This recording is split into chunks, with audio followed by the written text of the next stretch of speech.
Hello, YouTube. Welcome to my channel, Marriage, Politics, and Sports.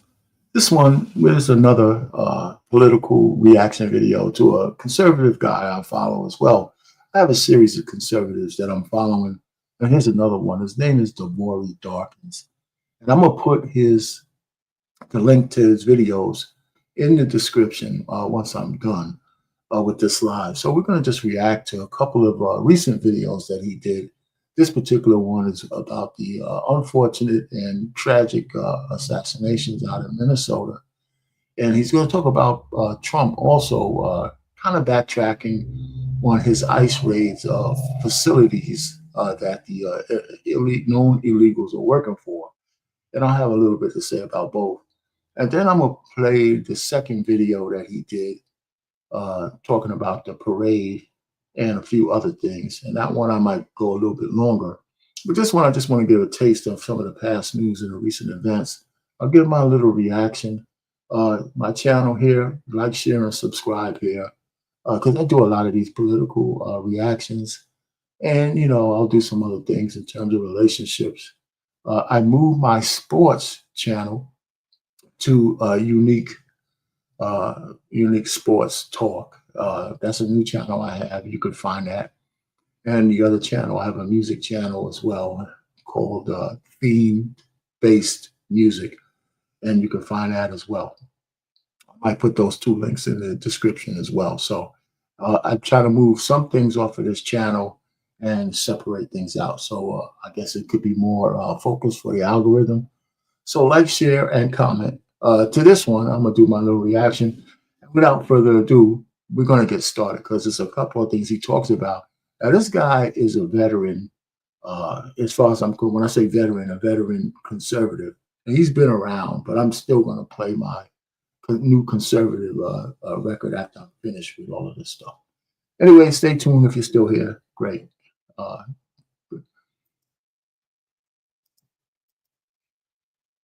right, this is the first one. All right, let's get started. Political motivated attack. And another one is still in the hospital recovering. Also, No Kings protests have started all across the country, but the rhetoric is going to leave you stunned. And finally, President Trump is drawing backlash from conservatives for his new stance on immigration.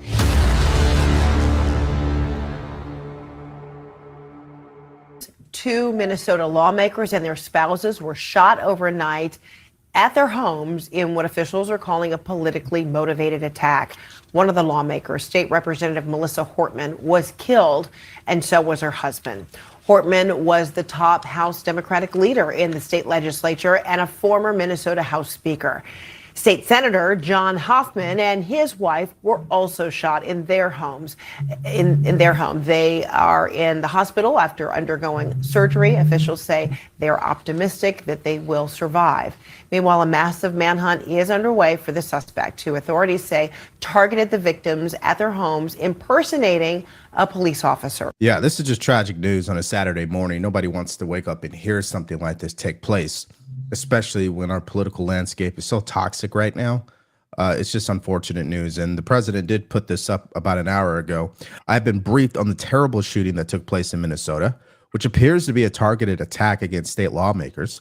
Our Attorney General, Pam Bondi, and the FBI are investigating the situation, and they will be prosecuting anyone involved to the fullest extent of the law.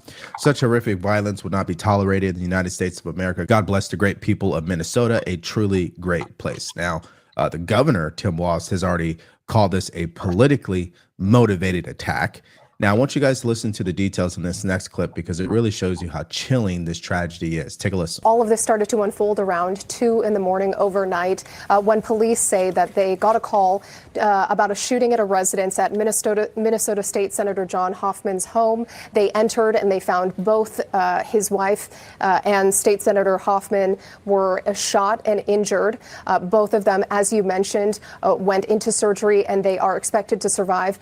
As this investigation was unfolding, deputies at the scene decided to preemptively send officers over about 5 miles away to the house of Minnesota State Representative Melissa Hortman. It's when officers...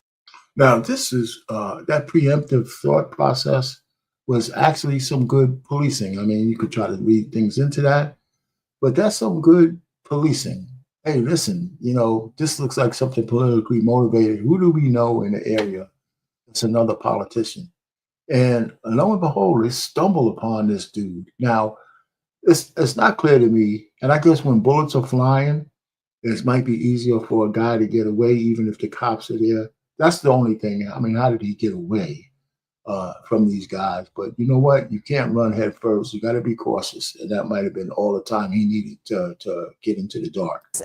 Arrived at that home that they discovered the suspect, who was dressed and impersonating a police officer, had a big SUV with lights. And when they encountered the suspect, they engaged in a shootout. That suspect eventually went inside the home and was able to escape. When officers were able to get inside that residence, that's when they found State Representative Melissa Hortman and her husband had been killed. Now, I'm sure the question you want answered is, who is this person? Why would he do something like this? Where is he right now? Because he still is on foot. What is Minnesota doing about all this as far as? Well, here's another thing, and we can't possibly downplay. I don't know if my brother is going to get to this or not. We cannot downplay the fact that this guy was impersonating a cop. And by far, most people, when they are stopped or questioned by police, are going to do what the police tell them to do. And if this guy has no, then that's probably pretty much why he got access to those people so easily, right? Hey, what are the cops doing at my door? And then they're going to open that door saying, hey, what's up? What should I know? What should I be on alert for? And then he pounced on them. So the most frightening thing is for a crazed, killer in a police uniform with a police car out there on the street. I mean, I don't see how. First of all, they're trying to downplay how frightening that really is. But I don't, and maybe I'll give the media a little bit of credit because that shit's Panic City. Now they know who this guy is, so that's a good thing. It's, protecting the people in that local area. Well, a couple of the answers I have for you is, number one, yes, he still is on foot, but number two, they've already issued a shelter-in-place order for that area. Number three, they canceled the No Kings protest that was scheduled to happen today, where Tim Walz was going to speak. And so those are the things they've done at this point. Now, Well, let me give you some updates since Saturday. Okay, this is since Saturday.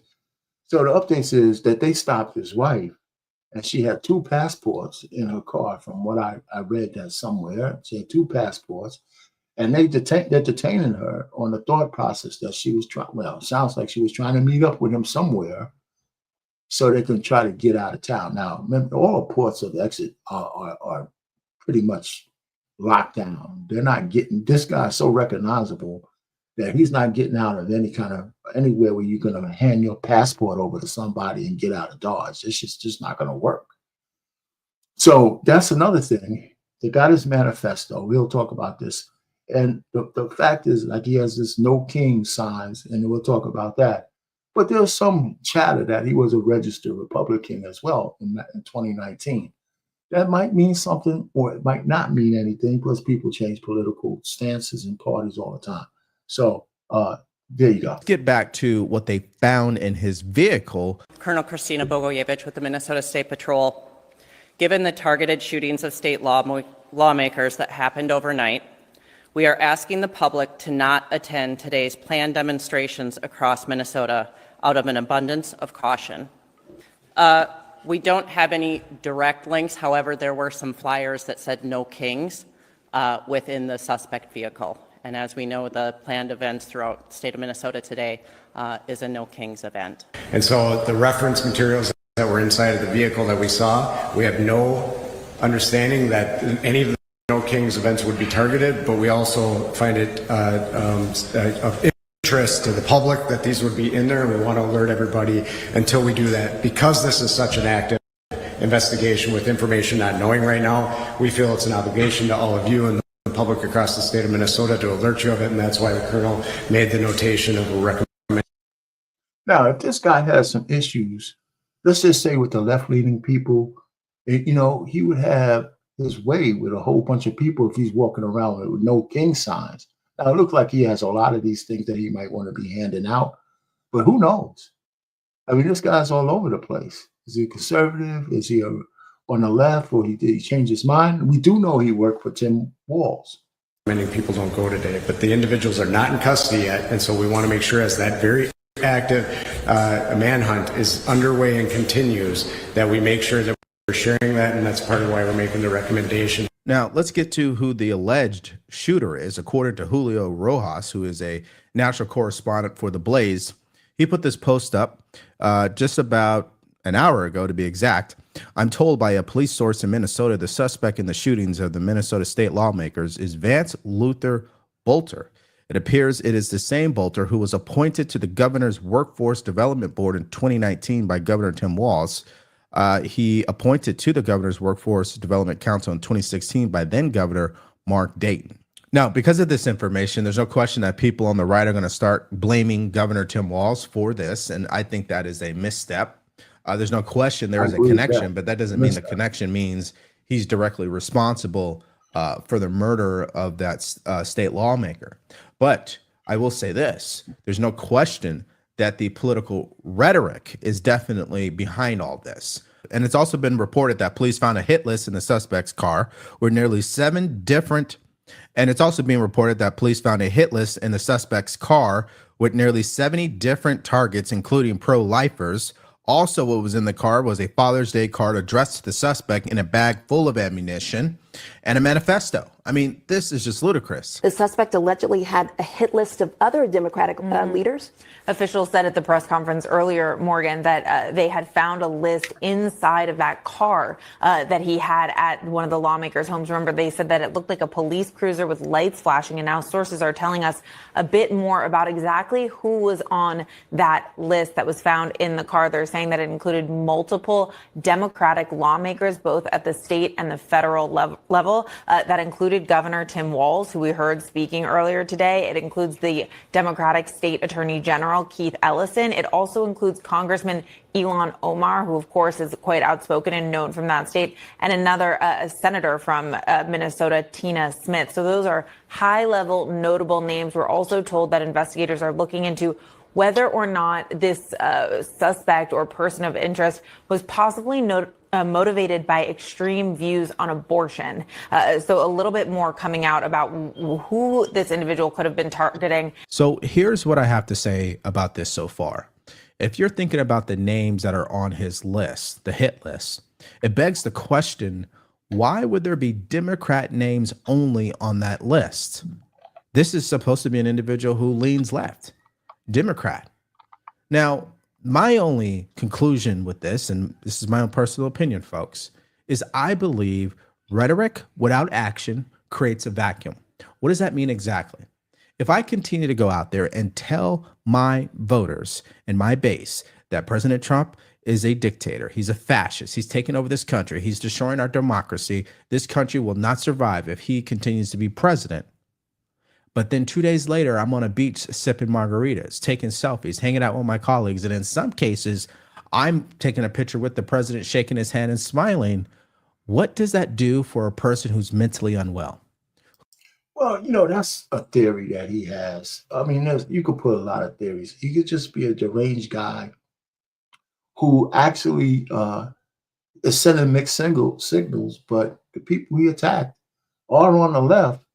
And he could be a right-wing loony too, which was sending out mixed signals, and he's just going after the 70 people he had on his list. Now, I think the lady who was at the press conference or at the newsroom, I think erroneously stated that everybody on the list was a Democrat. I'm not sure that that's actually true, right? We don't know what the whole list is. And of course, we don't know anything until they release, if they release, what's in that manifesto, because that will tell where he's at. And it could be a good chance that he's all over the place. He could be frustrated with the Democrats for not doing, for giving out all kinds of powerful, deadly rhetoric and not following up on it. Or he could be a right-wing loon who's going to take his matters in his own hand, like in his own way of trying to protect Trump. Who knows? So it's until they catch this guy, and hopefully they catch him alive, we'll find out what's going on. But here, I'm going to stop this here, and I'm going to skip a little bit ahead to Trump changing his mind or revising his ideas on the immigration stance of ICE going into the factories. So let's go ahead and talk about this one, because people are going to be upset at this, but I'm not so sure it's a bad thing for him to do. It's actually breaking this morning from New York Times. It is official that the White House, particularly President Trump, has ordered ICE to not seek to deport individuals who are working on farmland or hotels or restaurants that are illegal aliens. Let's hear more about this. Take a listen. Today, the New York Times is reporting that the Trump administration has told ICE to pause raids and arrests for farm, hotel, and restaurant workers. On social media on Thursday, President Trump said these workers would be impossible to replace. I agree with him, but I think that could be said about many more categories of our labor force. All of which leads me to ask, as I often do of my radio listeners, when we're finished finding the murderers and the rapists and the assaulters, what are we going to do about the short order cook from Jersey City? And by that, I mean the majority who came here illegally or perhaps overstayed their visa, but have otherwise been productive members of society. Now, what actually led up to this announcement from the White House is this post from 2 days ago from President Trump.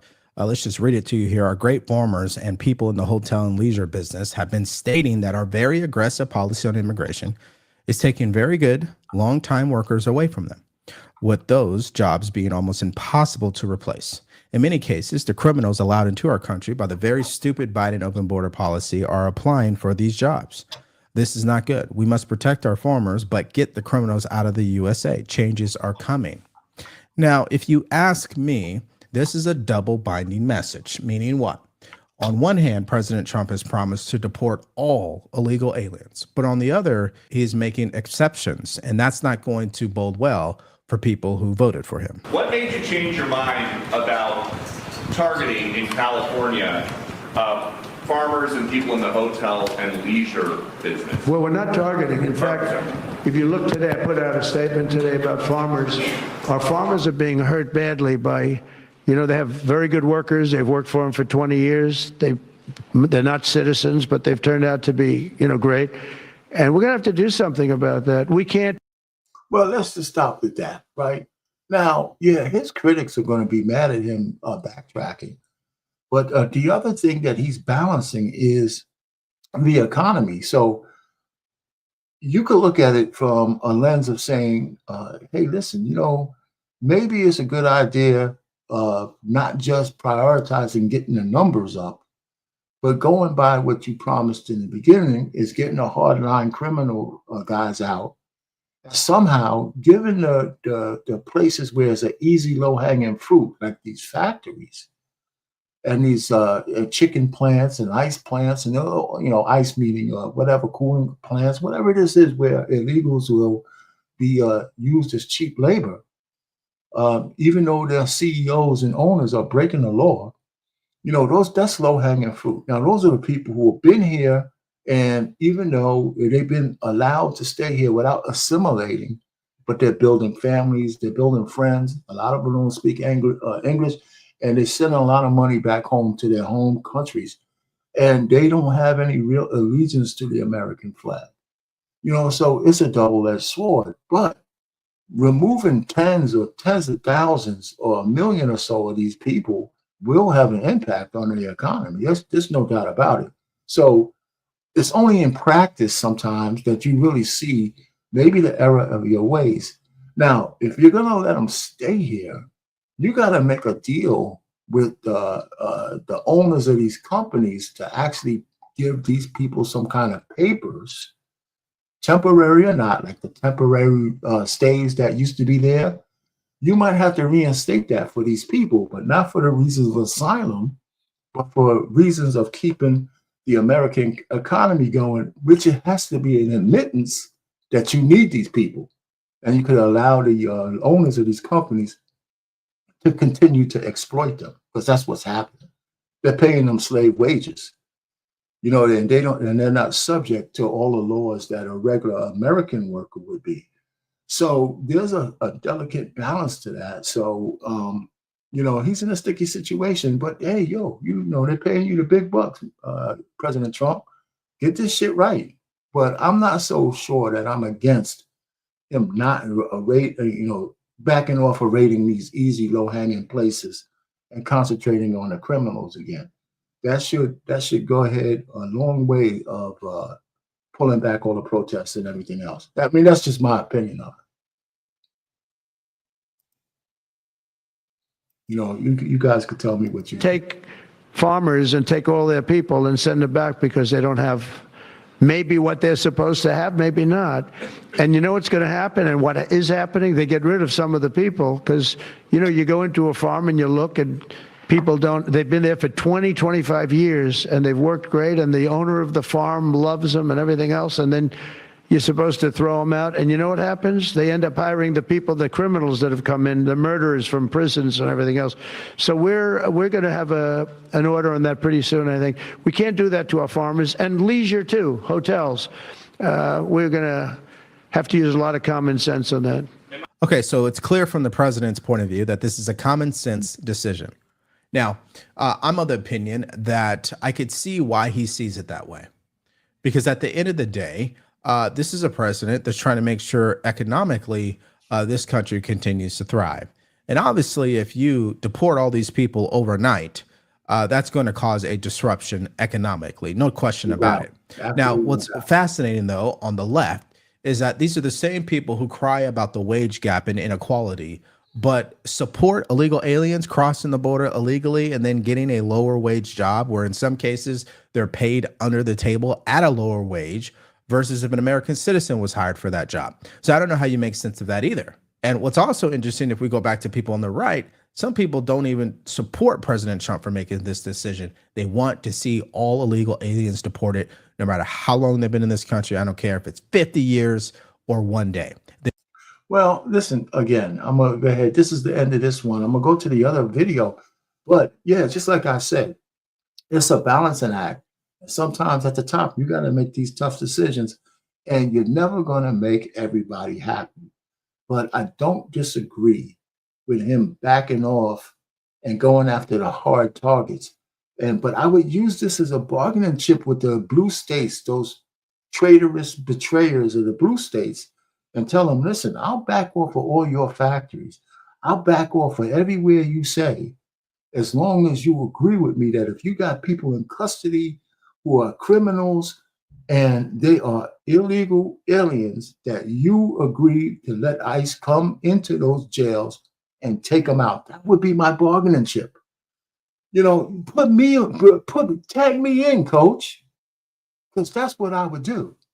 And I would keep that on the down low. You know what I'm saying? I don't know, man. I think they complicate shit a little bit too much. So anyway, that would be my solution to that.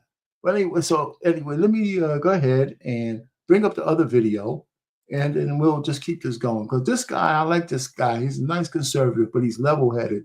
And he ain't no Trumper just to be a Trumper.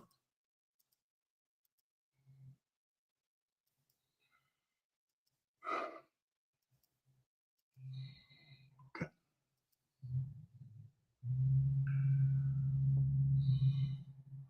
All right.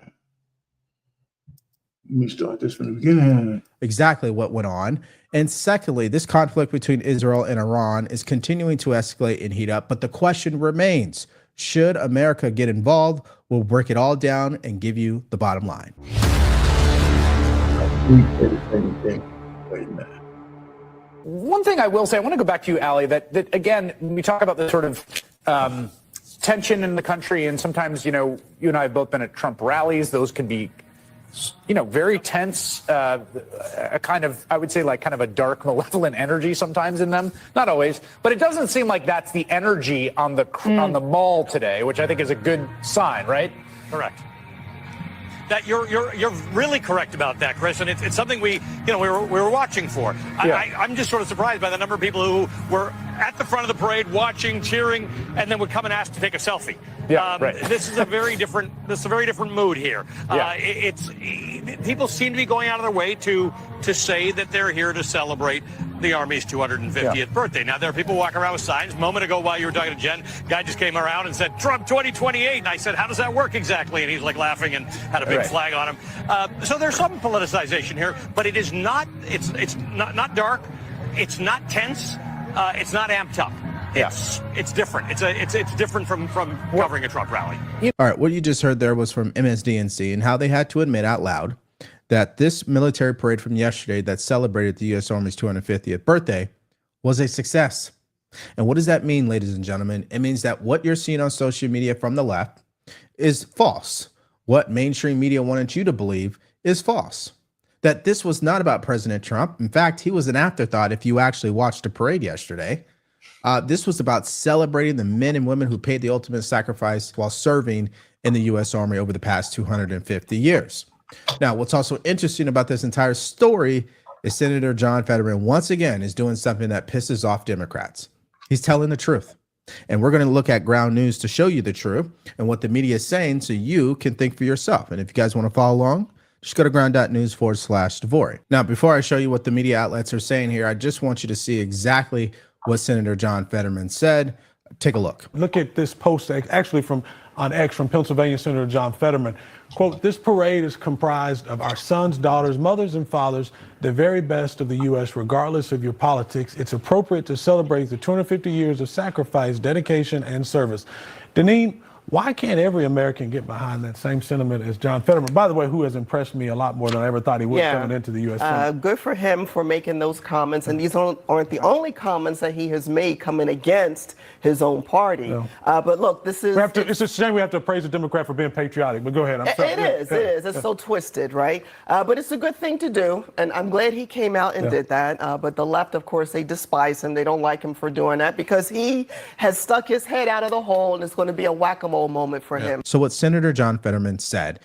Well, so let me go ahead before you go ahead. Listen, it's funny because today my daughters, who came out of the liberal bastions of college, they were talking about the parade and how it was a waste of money. And you can look at it that way. Well, we don't argue over politics, even though they lean to the left, and I don't get on their case because I was leaning that way for most of my life.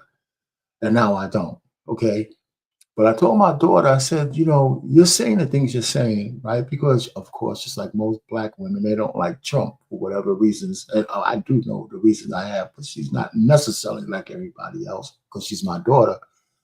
I told her I watched the parade and I hate parades. I said, everything you have and everything we have, all the positions that we're in today is because I worked for the Department of the Army for 38 years. That's why I honor these soldiers. Trump has nothing to do with that. I had to remind them that, their college education and all the good things that they're doing now was laid on the tracks of me working for the Department of the Army. You know what I'm saying? And of course, both my daughters looked at me like that, like I'm crazy, like they always do, but with love in their eyes, and they understood exactly what I was talking about. Was the right thing to say, and it's something we should be expecting from all political leaders, regardless of their political affiliation. Now, let's go back to ground news to show you exactly what's wrong with mainstream media. If you guys want to follow along, ground.news/DeVory. This is what we would call a blind spot, where only one side of the political spectrum is reporting on this story. Take a look at this. According to ground news, 58% of media outlets that lean right are talking about Senator John Fetterman and his comments. The left, they don't want to touch this because, again, they have a serious case of Trump derangement syndrome. I mean, they hate the guy that much, which is why I encourage you to use ground news because it helps you come up with your own conclusions. Make up your own mind. Don't take my word for it. Definitely don't listen to mainstream media. Use ground news to help you do your own research. So if you want to use this tool for yourself, all you have to do is go to ground.news/DeVory, or you can download the mobile app. Just use promo code DeVory And it's going to give you access to everything that I showed you in this video, including 40% off the Vantage plan. Was designed essentially as one big recruiting video and package, and they couldn't spend this kind of money to get this kind of attention. Remember, they spend about $2 billion a year trying to get this. Whatever this price tag is going to be, it's, to your point, Lawrence, going to be worth it. 250 years, the U.S. Army has fought, bled, and died for America, and this is what this day was about. Everybody talks about, and the critics said this was about President Trump's birthday, only mentioned a few times. I think some of the soldiers sang happy birthday, but this was about the U.S. Army's birthday. And you come away from this night, I think, with a look at the history of the U.S. Army, a patriotic look at the country. Yeah, so the way that Brett Baer describes the military parade is spot on. I think it's a huge win for the U.S. Army and their ability to recruit more people. We already know they've been breaking records recently as soon as Trump came into office. But as people on the left, and it's just a whole nother thing, they claim that President Trump was embarrassed, rejected by the American people because of the No Kings protests that took place yesterday. Now, I put this up on X, and I think you might agree with me. Imagine struggling to acknowledge the sacrifices that veterans who served in the U.S. Army since 1775 because you are so emotionally caught up in who the president is. An emotional, mature person could exercise discernment. And that's my biggest critique of people who are Democrats and hate President Trump. They have no ability to separate what's true or false. They can't give the guy credit, even if he saved a baby out of a burning building. See, and that is exactly one of the things I think I help my daughters kind of understand. They got to look past their emotional feelings about who's the president and look at exactly what's going on. The Army has been serving our country for a very long time before President Trump was born, and they'll be doing that after he's dead and gone, just like the rest of us. So, we don't argue about politics in my house at all. We might have some debates, but we keep it, we always keep it cordial, and we never let it go past, the point where we're yelling or screaming at each other, because that's not how it's going to be.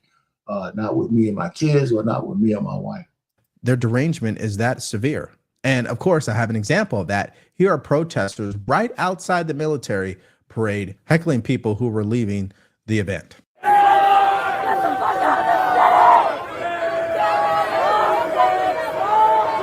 Tiny dick! Tiny dick!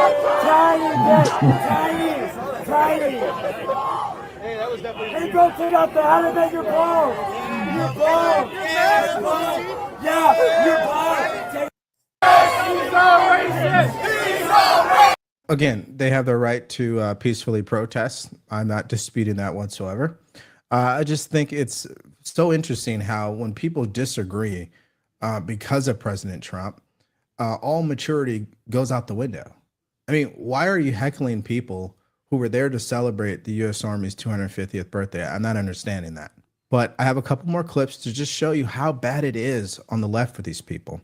Now, this next clip shows an older man. I don't know how old he is. He has to be at least 70 years old. I guess dealing with his anxiety and TDS by beating up a Donald Trump doll. Take a look at this. We were just talking about it. No! Fat boy! Fat! No!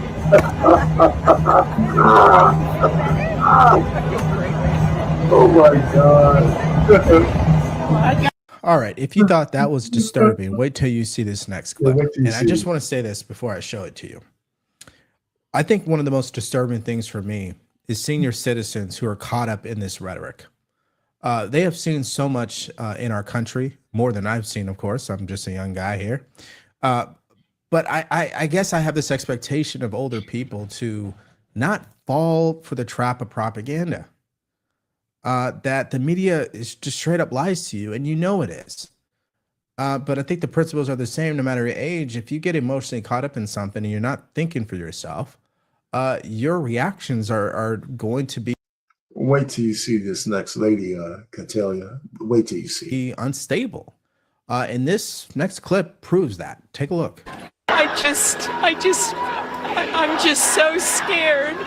I'm 74 years old. I worry about everything, and I just am so scared and upset, and I don't understand why people did and voted for this person. Okay, so in case you did not understand exactly what she was saying, let me just kind of give you the bottom line here. She was saying that she's scared about everything happening in this country, and she does not understand for the life of her why people voted for President Trump. So before he gives his explanation, I just got to say, and maybe this is not just about the politics, but there's no way that that woman has a husband covering her at home. When you reach that age and you're afraid of everything, you know, and she says she's 74 years old. She's just 7 years older than I am. You know what I'm saying?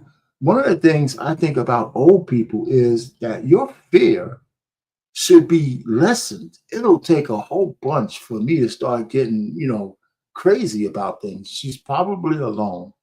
She's probably fearful at night, and her stress levels are way past any stress level somebody who reached 74 years old should have. That means I think she's been alone with her own thoughts for way too long. And then she's around a whole bunch of other deranged people. And can you imagine being that old, frightened every night because somebody's president of the United States? You had a whole, she's what's it, an almanac of knowledge, and you're afraid coming down the home stretch? That shit is really sad. Now, my initial reaction to her crying and saying what she said is something very simple, and I believe it's the bottom line to it all, is that ultimately this country and this world and me and you, we're all subjected to God's plan. And if God wants President Trump to be the president, which is what happened last year, that's exactly what happened. And quite frankly, in a sense, it's probably good things worked out the way that they did, because clearly the president is much more prepared than he was in Trump 1.0. And I think also the country needed to see how radical Democrats could be. And I think God knows exactly what he's doing. Now, some of you guys are going to say, well, why are you talking about God before? Because that's what I believe. This is my show, and I'm going to stand on it. Okay? Well, let me just stop it right there about the God thing. Right. I think it is divine intervention that Trump didn't win a second term not because God put down COVID to keep him from being president. It's because if he would have won a second term, and if COVID wasn't here, he would have won again, by the way. He would have beat Biden if they didn't cheat. You know, whether I believe it or not, those phantom votes have never come back. But the point really is he wouldn't be any more prepared in a second term back in 2020 than he was in 2016, right? His head space wasn't right. He would have still had the loser people around him and everything. He is much more presidential, whether you like him or not, this term, with the maturity of looking from the outside in. Because in my whole lifetime, I've never seen a president actually execute on the things he said he was going to do on the campaign trail. Whether you like him or not, he says, I'm going to put my money on what I'm saying.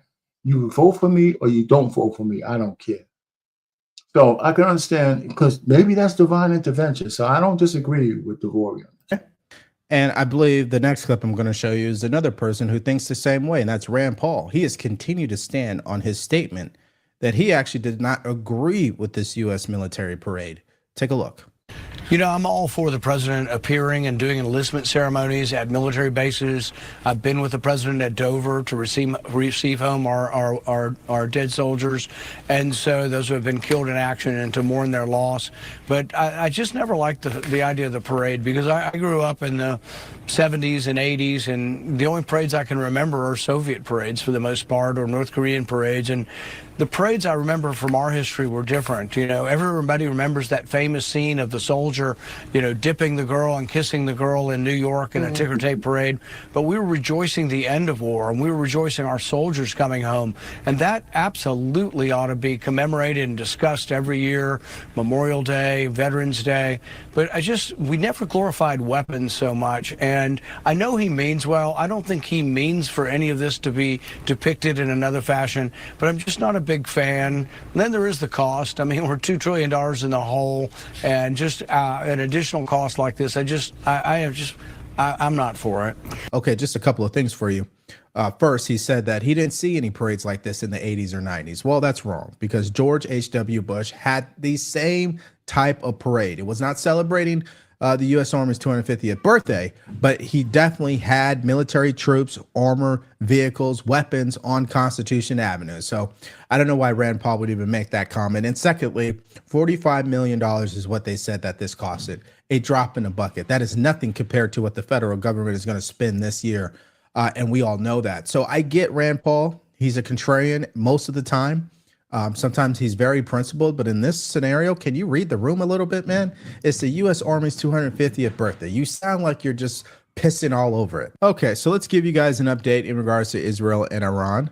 And the president had this to say last night: the U.S. had nothing to do with the attack on Iran tonight. If we are attacked in any way, shape, or form by Iran, the full strength and might of the U.S. armed forces will come down on you at levels never seen before. However, we can easily get a deal done between Iran and Israel and end this bloody conflict. Now, of course, as I continue to tell you guys, this is not going to be good for President Trump if this continues to escalate. Because why? This would add to more conflict in the Middle East, and nobody wants that. Now, well, first of all, there's two things. It won't be good for him to escalate. But let me tell you this right now. I'm going to say it again. I'm going to say it again. Once, I'm going to say it again after this next guy speaks. If one American soldier dies for Israel, everything that Trump has put together is going to be gone in a flash. I could tell you, I don't give a shit with all this anti-Semitism thing they're trying to fight. If one American soldier dies for Netanyahu, everything he put in place, we're going to be giving right back to those left-wing lunatics in the damn midterms and in 2028, because nobody in America wants our soldiers to die for any other country. And if it's Israel, Netanyahu putting us in a trick bag, it's the biggest mistake this guy could possibly make. You know, not for those guys, not for anybody, and not for them. You know, it's crazy. They went there and bombed them. They got to eat what they sow. We shouldn't have our soldiers in any way sacrificing Americans for any other country. No, man, that's just over. We're war weary. Where's the peace there? You're the one who ran on saying no more wars. You put us back in a war with Iran. And well, are we going to occupy the place too? Like we did with Iraq? I mean, this will be a disaster. You know, so he better not let Netanyahu trick bag his ass into sacrificing American soldiers. He better not. Here's what Netanyahu had to say on Fox News earlier this morning. And I'm always amazed at people who say they care about America and they don't want a war. They're right. This is a forever war that Iran is doing without nuclear weapons. And imagine what they will do if they have them. This is a forever war that you started. You started. Y'all been talking about Iran being a step away from nuclear weapons for as long as I can remember. It's like the Democrats telling blacks that we're eternal victims of white supremacy. And there's so many black people believing that shit that have arrested development. Listen, this is not the same as war, but you're just looking at this guy feeding American people this bullshit. It's just infuriating, man. What the hell? We owe this guy anything, man. We've been funding these guys for years. Nobody told you to go bomb these guys like that. When diplomacy was still on the table. I think for the security of Israel, America, the world, we must make sure that they don't have these weapons and the means to deliver them. And they're working on both. Okay. There ain't no we, man. It's you and Israel. You know, ain't no we. Okay, so that statement that you just heard there sums up exactly the way that the Trump administration and Israel sees it. Well, it sums up what they're telling us, okay? So they're telling us that Iran is close to a nuclear weapon and peace through strength cannot be achieved if they are allowed to have a nuclear weapon. My only question is how long has Iran been close to having a nuclear weapon? It's almost 40 years, ladies and gentlemen. Now, I don't know what to make of that. I would love to hear your thoughts about that. Just put it in the comment section. But that's the only question mark in my mind is why does that continue to be the statement? Now, what's more concerning is what Lindsey Graham said this morning about what President Trump should do moving forward. Senator Graham, you said you believe it's in America's interest to go all in to help Israel finish the job. It sounds like you mean offensive support. So the worst possible outcome for the world is for the Iranian nuclear program to survive after all this. How do you destroy their program? Through diplomacy? I prefer that, or through military action. If diplomacy is not successful and we left with the option of force, I would urge President Trump to go all in to make sure that when this operation is over, there's nothing left standing in Iran regarding their nuclear program. If that means providing bombs, provide bombs. If that means busting bombs, whatever bombs. If it means flying with Israel, fly with Israel. The worst possible outcome for the world is to take the Iranian nuclear program on and leave it standing. That will be a disaster. Yeah.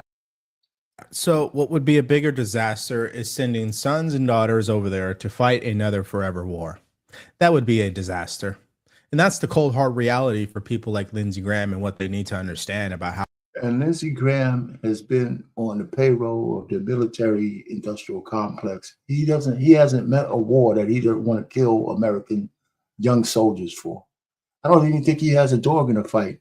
Nephew, son, I don't even know if he's married, right? Or anything that's going to be put on the front lines, but he's going to send your sons and daughters to die for anybody. It's crazy. You know, the only thing that we should have done is continue diplomacy and stop this farce that, you know, Iran is going to have the nuclear weapon any day now. It's just bullshit. There's been bullshit for years. And they already have inspectors on the ground over there. You might not want to believe them, you know, but the only reason why there's an arms race is because one country used the bomb. And guess who country that was? How the American people see all this. Why are we seeking to preemptively use military force? I don't understand that exactly. Let Israel do what they want to do. If they want to take Iran out, take them out. Fine. That's between them. What does that got to do with us exactly? Now, some of these political people out there would say, DeVory, you're ignorant for even saying that. What do you mean? This has to do with the entire world. Well, you guys are continuing to say things that have yet to be proven to be true. Iran does not have a nuclear weapon. And if they do, why don't you just show it to us? And if they're close to one, can you show that to us as well? Prove to us why it makes sense to send sons and daughters over there to fight alongside Israel against Iran. If somebody can come out and make a compelling case for that, I'm all ears. Now, listen to what Rand Paul had. Well, listen, also, if it's a world thing, where's the rest of the world coming after Iran? Where are the rest of the people? We're not the only people with a military. Where's the rest of the world worrying about them having a bomb? You know, why we got to sacrifice our war-torn soldiers to die for some bullshit that may or may not be true? I mean, this is the lie being built up like it was in Iraq. And let me tell you, Trump, if you send our troops to fight with Israel, everything that you work for is going to be over. Absolutely over. And we're going to put these debaucherous left-wing bastards back in power. I swear, what a fool. I had to say in reaction. How do you respond to Senator Graham's call to go all in and help Israel finish the job, Senator? Well, his initial response was game on, and I don't consider war to be a game. The hundreds of thousands of people that potentially will now die on both sides. You know, for a couple thousand years, we've had this discussion over what is just war. Not only our civilization, but other civilizations have had this discussion. And one of the things that many people came to a conclusion was that preemptive or preventative war wasn't just. And so there is that. But there is also the idea that what happens to Iran, you imagine what happens in Iran now. Do they coalesce around their government, even though their government is unpopular? Does nationalism thrive? And you would think that they would probably be less likely to want to negotiate at this time, particularly when they may feel that negotiations were a ruse to put them at ease until the bombing happened. So I think it's going to be very hard to come out of this and have a negotiated settlement. I see more war and more carnage, and it's not the U.S.'s job to be involved in this war. Iraq was a mess. Afghanistan was a mess. And one of the things I like about President Trump is he has shown restraint. And so I think his instincts are to not be involved in this war, but there will be a lot of pressure from Lindsey Graham and others to get involved in this war. And I hope that his instincts will prevail. All right. What Rand Paul said made total sense to me. And he used the perfect word here, restraint. And I hope President Trump continues to exercise that. Well, it's not Trump only, my man DeVory. It's who around him and his cabinet of what people think is yes men are telling him behind closed doors that this is a bad idea. This is a bad idea to get in bed with Netanyahu, who has been, indicted by the ICC or whatever that international court is as a war criminal. Right? At least he hasn't been convicted, but he's wanted. There's an arrest warrant out for this guy. And what he did in his bloodthirst for so-called Israel's enemies should not involve America. It's already more involved. We can't trust that guy. He's not to be trusted. Because I do not believe at this moment, until more evidence is presented, that it is worth sending sons and daughters to preemptively use force against Iran. I just don't see why that makes sense. And I definitely don't see, even if they can come up with a good reason on why we should do that, in the end, will it really serve America's best interests? Because last time I checked, you know what happens when America goes into Middle Eastern countries? We end up creating a new resistance that future generations will have to fight against. That's exactly what happened with Iraq and Afghanistan. Senator Blumenthal, what's your view? How involved should the U.S. get? Let's begin with the basic proposition that ought to motivate American policy as well as the world's. A nuclear-armed Iran is an unacceptable threat to the world, not just to Israel, but to the United States as well. And I support Israel's right to defend itself against this existential menace. I'm very concerned right now about United States personnel in the region, our servicemen and women, but also the civilians that are there. I'm getting phone calls from families in Connecticut who are deeply worried about their children who were there, about the hostage families. I support the president's effort to prioritize diplomacy. Okay, so you just heard from Senator Blumenthal, Democrat, supporting President Trump in the way he's handling this conflict. Now, the reason why he is saying this is because it's all about Israel. We have to understand that Israel's support and influence within Congress is a mile deep, ladies and gentlemen. So no shocker there. However, the cold hard truth about what's taking place in the Middle East is a careful reminder that American presidents really cannot control what these countries are going to decide to do. They've been fighting for generations on end. So yeah, he may be able to get them to come to an agreement ultimately, but that agreement will sooner or later be broken once again.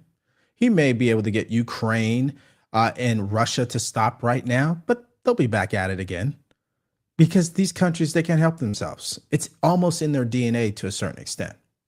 So I am very supportive of the president finding a way to make sure that this doesn't escalate. But I'm also not naive to know that the Middle East is not going to be controlled. They're going to do what they've been doing for generations on end. And this takes us to our next story. Before we go to the next story, one more thing, and how we can't really lose sight of this.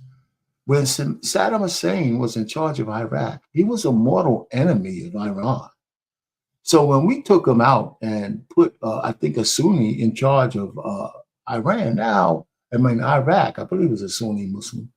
Now they got closer to Iran, right? So even if you hated Saddam Hussein, they didn't want to have a man with a nuclear weapon either. They were at war with Iran all the time. I remember the Iraqi-Iran war. I remember that. So now that's gone. So they on both sides of that river or whatever it is, they're really lockstep theologically. You know what I'm saying? And that's because we went and destroyed Iraq over a lie. A lie. 50,000 American soldiers dead over a lie. You know, I mean, come on. You know, it's time for a peace dividend. We got to stop fighting. And the military-industrial complex and the APAC and everybody else has our Congress bought and sold. And the American people keep coming up dry on a lot of this stuff. We don't need to get into another war. Not for anybody. Which has the same principles involved, where these Democrat mayors are sticking to the same talking points. They do not want ICE in their cities deporting people. And so they're speaking out this morning. Let's hear from Mayor Karen Bass first. Take a listen. If the raids hadn't happened, then that protest would have been a no kings protest. We know that that was planned months in advance. But the disruption and the fear that has been caused by the raids has really had a devastating effect and has been a body blow to our economy. I don't think the president understands that we have entire sectors of our economy that cannot function without immigrant labor. And that brings up the point we talked about yesterday. We already know President Trump is receiving a lot of backlash from conservatives and other Trump supporters in regards to his decision to pause ICE raids when it comes to these illegal or undocumented migrants that work at farms, hotels, and restaurants.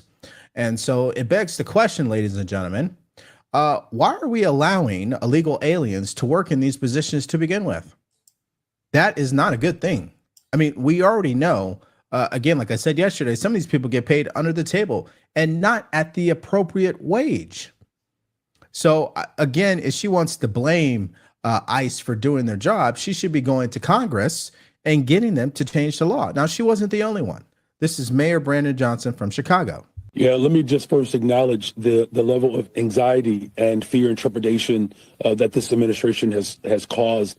You've never seen a society improve or expand under this type of fear. And we're going to continue to resist, and we're going to do it in many different ways, whether it's taken to the streets or to the courts or policy. One of the things that I am very proud of is that we are a welcoming city, which means our local law enforcement do not dub or behave as federal ICE agents. And so our local law enforcement, as we continue to rebuild and expand trust amongst all of our residents, it's important that we hold that line. Yeah, and what's interesting about holding the line is, what about the people who are already committing crimes in your neighborhood? Even illegal aliens at that. People who show up to these protests and burn down businesses. It's just fascinating. They barely have anything to say about these individuals. And most of everything they say is their resistance towards ICE. And I'm going to say it and keep saying it over and over and over again. ICE is doing exactly what Congress has allowed them to do. It's the law, ladies and gentlemen. And if they don't like it, where they should be protesting, they should go down to the Capitol where people who serve in Congress work, and they should be protesting there. I mean, it's yeah, they should be protesting there. But the point really is that the president, they actually struck a chord with the president, maybe not of the fear and not of in terms of he's doing a wrong thing, but he also has another card to play in terms of the economy getting better. And I think he underestimated the impact of using that, going after that low-hanging fruit of the illegal aliens in these factories. You know, I mean, once seeing it on the ground, you got to understand that there's an emotional connection to people who've been working for 20-something years or 10 years, got family here, and they're people's friends. And most people will overlook the fact that these people are here illegally because of their emotional bond. Now, I would say that he goes to Governor Pritzker and he goes to, everybody just bear with me for a second, right? Because I think that there's a way we can bargain to get the people out of here that we want to get out of here if he does it smartly by actually going to these blue states and actually going to these traitors, I call them traitors, betrayers of the public trust, and making a deal with them by saying, if you want us to stay out of your factories, let us be able to pick up the criminals from the jail cells, from the courtrooms. And this way we could peacefully get them out of the country or get them entertained without interference and without all of these protests. And we'll leave those people in those factories alone for now. And we could work on legislation by giving them temporary status, right? As workers, not as asylum seekers, but as workers. And I think that's politics. You could do that. You know what I'm saying? So I don't know, man. I don't think it's that complicated. It's all a bargaining chip. And we should go back to the bargaining table. It's just fascinating that this is not what's being said. Now, of course, Adam Schiff, he had his take about what happened in Los Angeles, and it's as delusional as you would expect. Take a listen. These demonstrations were taking place in a multi-block area in a city that is 500 square miles. Our police and our sheriff's office and our highway patrol are more than capable of dealing with this. And if they won't, and they weren't, then the mayor and the governor would request. Listen, you can't say that they were told to stand down. That's what I'm saying. You can't say they were prepared. You're telling them to stand by and let these guys bomb federal buildings. So stop with the bullshit. The help of our guard. That was not done. It was not necessary. And I think this is just Donald Trump doing what he wanted to do in the first administration, which was essentially use the military for domestic law enforcement to make himself look tough. In the first administration, there were at least a few people in the cabinet of some independents who could say, no, Mr. President, that's a lawless idea. That's a stupid idea. But there's no one in this current administration to tell the president that's a stupid idea. It will make matters worse. And there are nothing but sycophants, the Stephen Millers and the Kristi Noems and all the rest of them. Listen, the fact of the matter is these people who serve in the cabinet are doing exactly what happened in the Biden administration. They're going to be loyal to the president. So, of course, they're not necessarily going to disagree with him. That is a reality on both sides. So to act like it's only happening with President Trump is being disingenuous, of course. Number two, we know Adam Schiff is a liar. There's no question about that. He's morally bankrupt. I would never trust him with anything, for the record. And number three, what President Trump did, which will be confirmed on Tuesday once they have the hearing with the appeals court, and we're going to find out, was within his authority when it comes to the Constitution. But you know what? I want to get your reaction in the comment section below to these stories, starting with that beautiful military parade yesterday celebrating the U.S. Army. All right, so we can stop it right there. And, you know, I do what I normally do at the end of these shows because, again, I have a nice little theme song. And it's a little slower beat this time. But this guy's not a new conservative, but it all fits.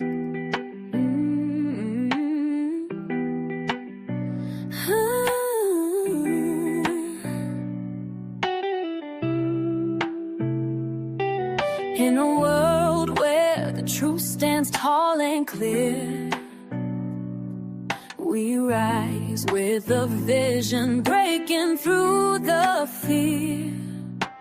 Voices of the past echo strength anew. United in our struggle, we know what's true. Stand your ground, let your light shine bright. In the age of change, we'll reclaim our birthright. In the age of the new black conservative, we stand firm, we're unapologetic. With love in our hearts, faith in our soul, together as a force we'll take control. Building bridges where division once stood. With wisdom and patience, we're a force for good. Empowered by the future as we take the world on. In the face of the storm, together we are an unbreakable bond. Hear the call from the valley to the skies. In this age of hope, black people will rise. In the age of the new black conservative, we stand firm, we're unapologetic. With love in our hearts, faith in our soul, together as a force we'll take control.